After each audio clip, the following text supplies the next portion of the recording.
Well, following the catastrophic flooding across central Texas and specifically in Kerr County, some conservation organizations are speaking out in hopes of making changes to keep people safe. Nabil Rahman explains what they hope to do.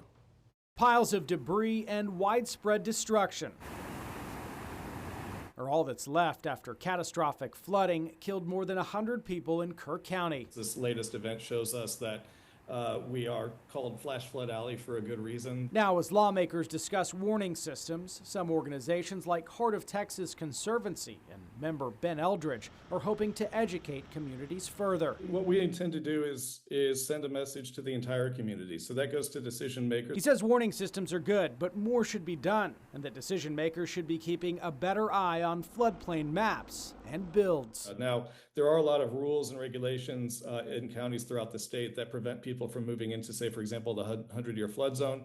Sometimes those regulations are waived. He says preserving natural river and creek features like trees and plants along the river can also mitigate stormwater intensity. We focus a lot on regional policy and planning solutions, as well as land stewardship solutions that can help slow water down, filter it, and sink it in. So that it isn't just rushing downstream, bypassing recharge features. Eldridge says planning for the future can save people's lives and reduce damage. The data, the science shows us that these type of flood events do happen. Nabil Rahman, KXAN News.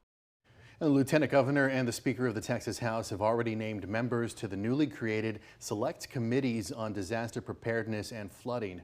Lawmakers will look at flood warning systems, flood emergency communications, natural disaster preparation and recovery, in addition to relief efforts. So the committees are going to meet next Wednesday, and then the lawmakers are going to travel to Kerrville a week after that. Going in depth, federal regulators repeatedly granted appeals to remove Camp Mystic's buildings from their 100-year flood map. This loosened oversight as the camp operated and expanded in a dangerous floodplain. This is all according to a review by the Associated Press.